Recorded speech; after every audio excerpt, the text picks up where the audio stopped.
రాష్ట్రాల్లో కురుస్తున్న భారీ వర్షాల వల్ల తెలంగాణలోని ప్రాజెక్టులు జలకళ సంతరించుకుంటున్నాయి. ఈ క్రమంలో ఇవాళ తెలంగాణ ప్రాజెక్టుల్ని పరిశీలించనున్నారు మంత్రి ఉత్తమ్ కుమార్ రెడ్డి. కడెం, శ్రీరామ్ సాగర్, ఎల్లంపల్లి ప్రాజెక్టుల్ని ఆయన సందర్శిస్తారు.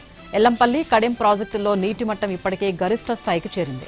శ్రీరామ్ సాగర్ కు భారీగా వరద నీరు వచ్చి చేరుతోంది. కాగా పర్యటనలో భాగంగా నీటి వినియోగం, నిర్వహణపై అధికారులకు తగిన సూచనలు చేయనున్నారు మంత్రి ఉత్తమ్ కుమార్ రెడ్డి. కాగా ఉత్తమ్తో మంత్రి శ్రీధర్ బాబు కూడా పర్యటనలో పాల్గొంటారు.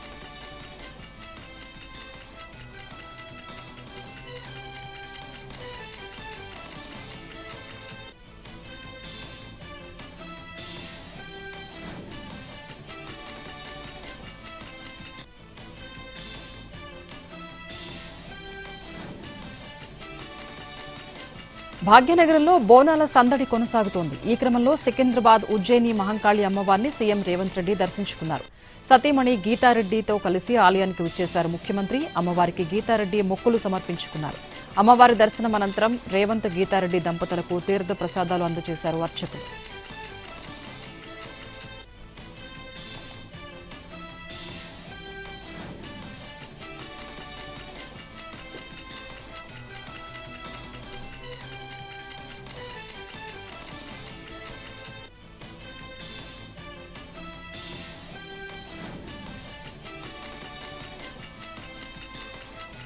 బీఆర్ఎస్ నేత, మాజీ ఎమ్మెల్యే రేగా కాంతారావు లైంగిక వేధింపుల కేసులో ఇరుక్కున్నారు. పెళ్లి చేసుకుంటానని నమ్మించిన కాంతారావు 4 ఏళ్లు సహజీవనం చేశారని ఆరోపించింది యువతి.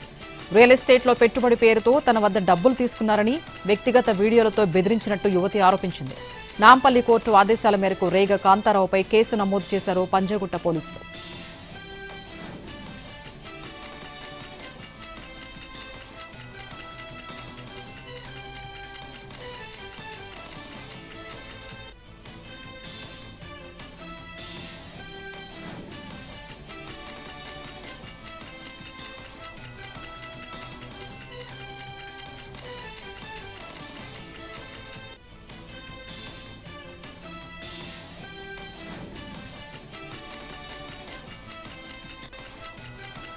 తిరుమల శ్రీవారి భక్తులకు ఈ ఏడాది కనుల పండుగ కలగనుంది. అధిక మాసం కారణంగా వెంకటేశ్వర స్వామి వారికి 2 సార్లు బ్రహ్మోత్సవాలు జరగనున్నాయి. సెప్టెంబర్లో సాలకట్ల బ్రహ్మోత్సవాలు జరుగుతాయి.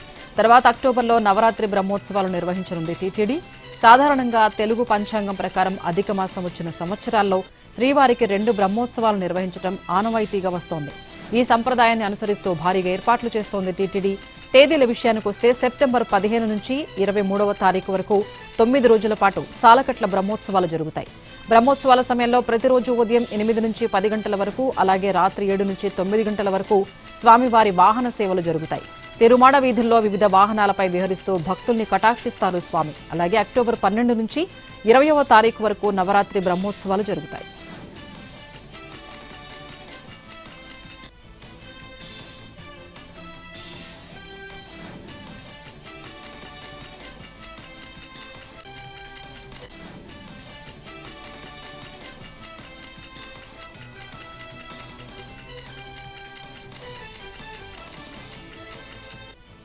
నరేంద్ర మోదీ అధ్యక్షతన జరిగిన కేంద్ర కేబినెట్ సమావేశంలో పలు కీలక నిర్ణయాలు తీసుకున్నారు. రైతులకు పెట్టుబడి సాయం అందించే పీఎం కిసాన్ పథకాన్ని మరో 5 ఏళ్ల పాటు పొడిగించింది ప్రభుత్వం. దీనికోసం రానున్న 5 ఏళ్లలో 3,15,000 కోట్ల రూపాయలు ఖర్చు చేయనుంది. అలాగే 5 ఏళ్లలో 5,000 మెగావాట్ల పునరుత్పాదక విద్యుతుత్పత్తి లక్ష్యంగా పెట్టుకుంది. దీనిలో భాగంగా ప్రధానమంత్రి సూర్య సరోవర్ యోజనకు కేంద్ర కేబినెట్ ఆమోదం తెలిపింది. దీనికోసం 5,070 కోట్ల రూపాయలు కేటాయించింది. ఖేలో ఇండియాకు 29,000 కోట్ల రూపాయలు, సముద్ర మంథన్ పథకానికి 84,000 కోట్లు, సొరంగాల నిర్మాణం కోసం 9,779 కోట్ల రూపాయలు కేటాయిస్తూ నిర్ణయం తీసుకుంది కేంద్ర కేబినెట్. అలాగే పీఎం సూర్య సరోవర్ యోజన కోసం 5,070 కోట్లు కేటాయించింది.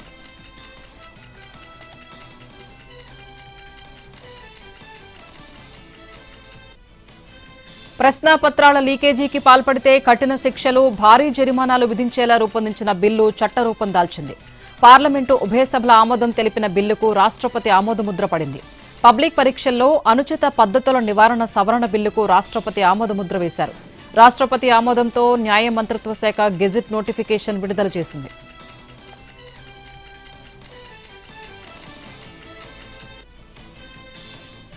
సోషల్ మీడియాలో మరో వీడియో పోస్ట్ చేశారు ప్రధాని నరేంద్ర మోదీ. ఇటీవల ఢిల్లీ జంతర్ మంతర్ వద్ద ఏం జరిగిందో భారత్తో పాటు ప్రపంచ దేశాలన్నీ చూశాయన్నారు. కొంతమంది ఆకతాయి యువత దుర్భాషలాడారని, అసభ్యకరమైన పదాలు వాడారన్నారు. తనను, దివంగతురాలైన తన మాతృమూర్తిని కూడా దూషించారని గుర్తు చేశారు. అయితే తాను వాళ్లను క్షమిస్తున్నట్టు తెలిపారు. మన ఆడబిడ్డలు జుగుప్సాకరమైన భాషను వాడటం దిగ్భ్రాంతి కలిగించిందన్నారు ప్రధాని మోదీ. అయితే యవ్వనంలో ఇటువంటి తప్పులు సహజమన్నారాయన. దారి తప్పిన వారిని సరైన మార్గంలో నడిపించడం మన కర్తవ్యం. వాళ్లను శిక్షించడం, కోర్టు చుట్టూ తిప్పడం వంటి వాటితో పరిస్థితిలో మార్పు రాదన్నారు. తప్పుల నుంచి నేర్చుకుని ముందుకెళ్లాలని, దేశాభివృద్ధిలో కలిసి రావాలని యువతకు పిలుపునిచ్చారు ప్రధాని మోదీ.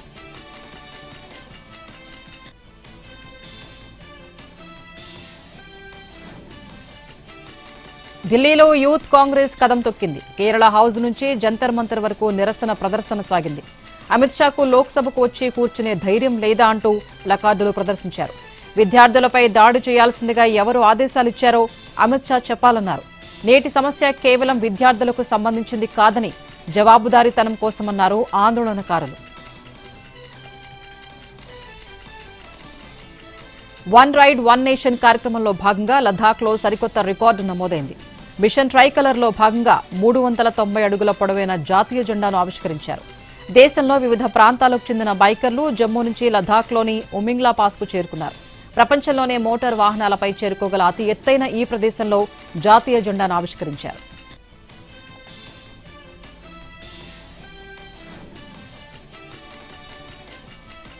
వివాదం ఇద్దరు వ్యక్తుల మధ్య అయినా లేక రెండు దేశాల మధ్య అయినా పరిష్కార సూత్రాలు ఒకే విధంగా ఉంటాయన్నారు సీజేఐ సూర్యకాంత్.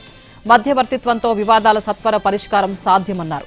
భారతదేశంలో శతాబ్దాల నాటి గ్రామ పంచాయతీ వ్యవస్థ మధ్యవర్తిత్వ బలాన్ని ప్రతిబింబిస్తోందన్నారు సీజేఐ. రాజస్థాన్ జైపూర్లో జరుగుతున్న 3 రోజుల కామన్వెల్త్ శాంతి మధ్యవర్తిత్వం సదస్సులో సీజేఐ సూర్యకాంత్ ప్రారంభించారు. న్యాయవాదులు లేని కాలంలో కూడా భారతదేశంలో గ్రామ పంచాయతీలు చర్చలు, ఏకాభిప్రాయం ద్వారా వివాదాల్ని పరిష్కరించేవని తెలిపారాయన.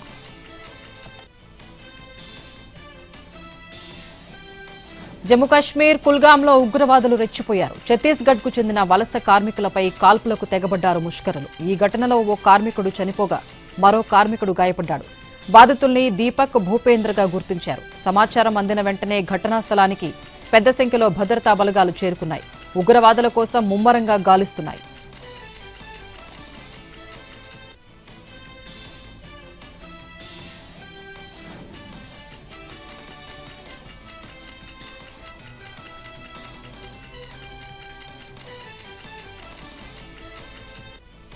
కోల్కతాకు రావడం సొంతింటికి వచ్చినట్టు ఉందన్నారు బంగ్లాదేశ్ రచయిత్రి, సామాజిక కార్యకర్త తస్లిమా నస్రీన్.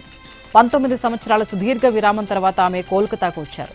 కోల్కతాలోని రవీంద్ర సదన్లో జరిగిన యాంటీ ఫండమెంటలిజం సాహిత్య కార్యక్రమం కోసం వచ్చిన తస్లిమాకు భారీ భద్రతను ఏర్పాటు చేశారు కోల్కతా పోలీసులు. బంగ్లాదేశ్లో సెక్యులర్ ఆలోచనలు, మేధోపరమైన చర్చలకు చోటు లేదన్నారు తస్లిమా.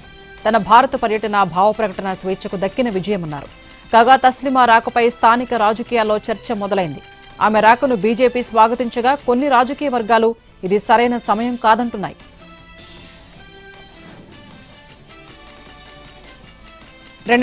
ఢిల్లీ అల్లర్ల కేసులో ఆమ్ ఆద్మీ పార్టీ మాజీ కౌన్సిలర్ తాహిర్ హుస్సేన్ కు జీవిత ఖైదు పడింది. ఇంటెలిజెన్స్ బ్యూరో ఐబీ అధికారి అంకిత్ శర్మ హత్య కేసులో ఢిల్లీ హైకోర్టు తీర్పు చెప్పింది. తాహిర్ మత విద్వేషాలను రెచ్చగొట్టడంతో పాటు అల్లర్లకు పాల్పడ్డాడు. అంతేకాదు అతనిపై హత్యా నేరం కూడా రుజువైంది.